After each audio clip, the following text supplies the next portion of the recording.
if you think about the whole history of our country was essentially founded with slavery, which was about producing enough food, and obviously was having some people be superior owning slaves and some people being slaves. And that was basically divided as white people owned slaves and Black people were slaves.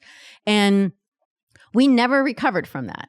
Is the short way to say it. And so our communities, from all of the different, what's happened since then, and even with civil rights, the way that our cities were divided when highways were made left some parts of the cities blocked off and excluded from good schools, excluded from good supermarkets, from Access everything, to food, access to food.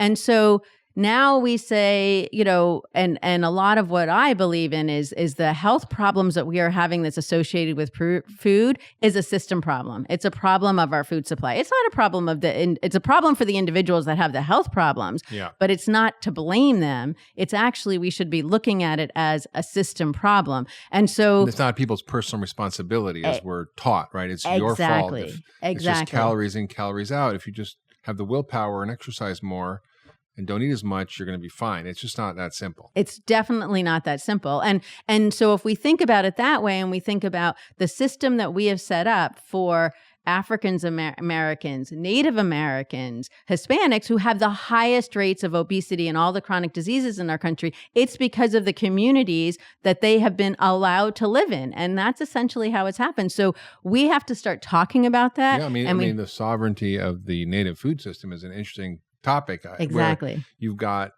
reservations where they were all basically herded to, and they basically usurped their traditional food systems, and then they shipped in government commodities of flour, sugar, and Crisco, basically shortening, which are all deadly, and now they're enormously overweight. 80% get diabetes by the time they're 30.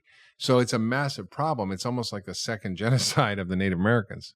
That's exactly exactly right. So we as the white people took away their very ecologically sustainable and public health wise sustainable way of producing food, separated it all out, took that away, and brought them in the food that nobody, that was essentially the leftovers that gets people Government sick if you eat it. And now it's like, well, they have health problems. There's a word for I hung out with some Native Americans a couple of summers ago, and they said they call people who eat the government commodities commod bod. Oh, wow. Like they have a commodity body. Yeah.